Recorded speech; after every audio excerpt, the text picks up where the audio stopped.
ሰላም ለሁላችሁ ይሁን። እግዚአብሔር ይጠብቃችሁ።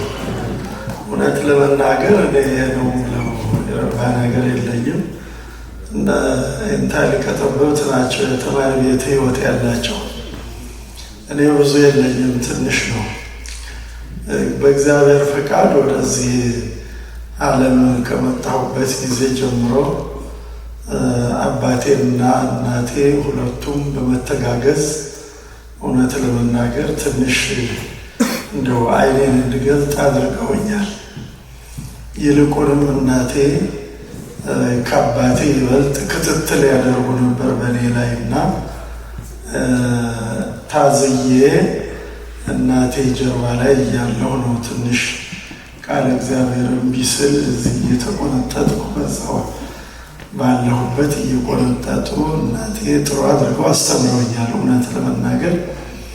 ከዛ በኋላ ከብዙዎቹን መሰረታዊ ነገሮች በእናቴ ትግል ካወቁ በኋላ አባቴ ወደ ዜማና ወደ ከፍ ያለ ትምህርት ላይ ነው የገባሁት። የኔታ እንኳን ይሆናል አይተዋታ ሰንበታብኝ የምትባል ድጓ ነበረች። ትንሽ በየሰንበቱን የየምኑን የያዘች እሷን ትንሽ ሞካከርኩ። እሷን ከለመድኩ በኋላ ኤልሻማ መድኃኔዓለም የሚባል አሁን ከደብረ ታቦር ጋራ እነመና ይጠቅሱታል ብዬ ጠብቄ ነበረ።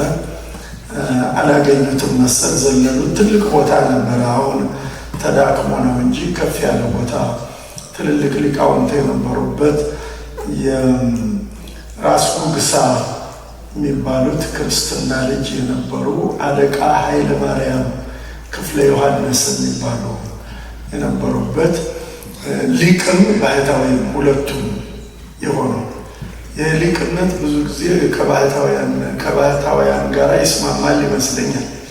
ባህታዊም ጭምር ነበሩ። እነሱ የነበሩበት ትልቅ ደብር አለ። እዛ ቦታ የኔታ በኩረ ጽዮንና የኔታ አሰፋ የሚባሉ ሁለት መምህራን ነበሩ።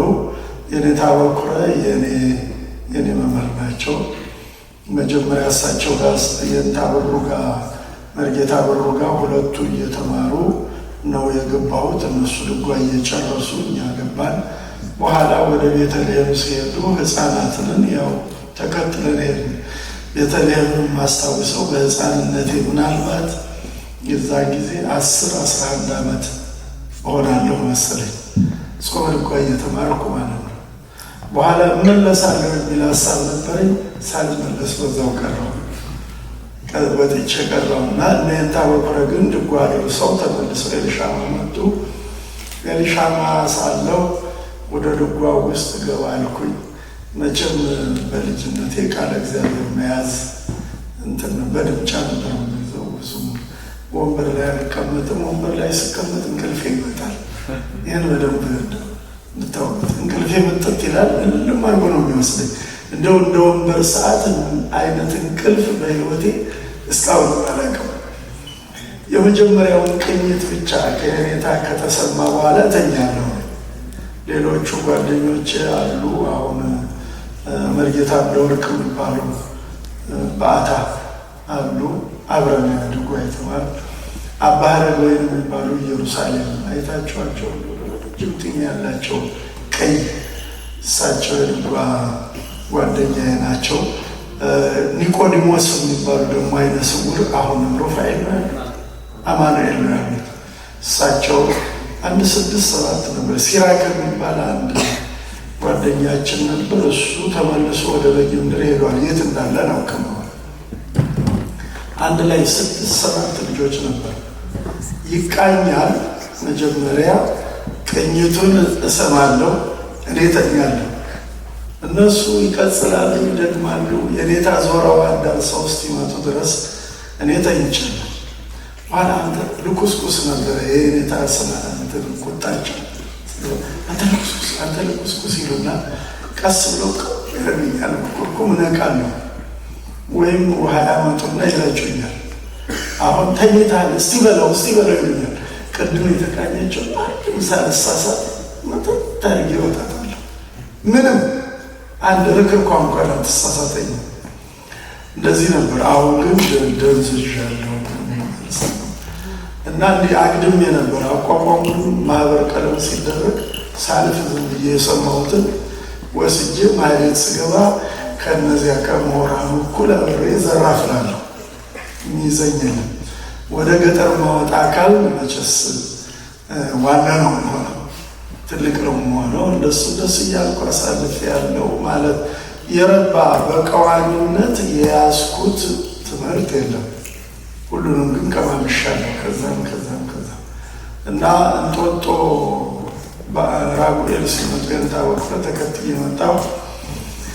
ድጓውን 2 ጊዜ ዘለቅን። በሶስተኛው እነ መርጌታ አምደወርቅ ሲዘልቁ 3ኛ ሲጀምሩ እኔ ከየንታ በኩራ ፈልግጬ ቅኔ ቤት ገባሁ። ቅኔ እማራለሁ። ከቅኔ ቤትም እንደተቀኘው አላደማሁትም። ወደ መጽሐፍ ቤት ገባሁ። መጽሐፍ ቤቱንም አላደማሁትም። ትንሽ ሮሜ፣ 2ቱም ቆሮንቶስ፣ ገላትያ፣ ኤፌሶን እነዚህን እንዳስኬድኩ ትቼው ሄድኩኝ። ደግሞ በኋላ ደግሞ ወደ አንድ በረሃ ውስጥ ሄጄ እንዲሁ እንዲያስር ቆየሁት እና የረባ የትምህርት ቤት ትዝታ በቀዋሚነት ይዤ በአብነት የጨረስኩት ነገር የለም።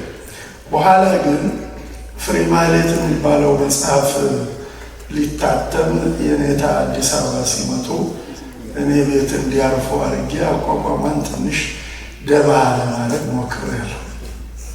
እሷ ላይ ነው ትንሽ ትኩረት አድርጌ የሞከርኩት። ከዛ ውጭ ያሉት ዝም ብለው ነው እና ከትምህርት ቤት ትዝታዬ አንዷን ብቻ ነገራችሁና ላብቃ።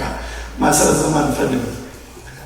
ለልመና ወጣንና ኤልሻማይ ያለን ከጓደኞቼ ጋር አንደኛው አሁን እዚህ በደሌ የሚባል ሀገር ቢራ ፋብሪካ ስራ አስኪያጅ ነው ያለዋል። ጓደኛዬ ሸምግሏል፣ ግን አሁን ጡረታ ሲያወጣ አይቀርም።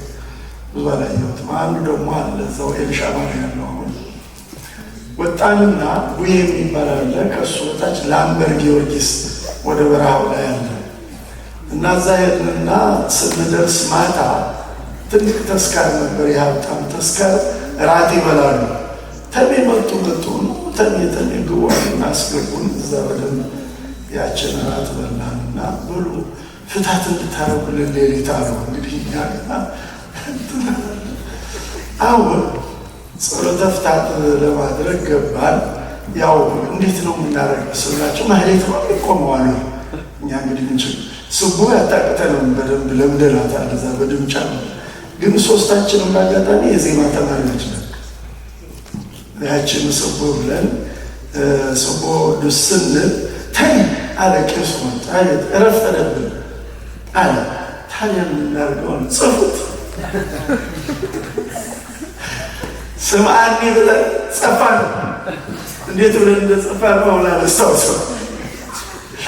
የተማሪ ቤት ትዝታዬ ነው በጣም ትልቁ የሚገርመኝ። ቴክኖሎጂ በነበረና እንዴት እንደጸፋ ነው ስምአኒ።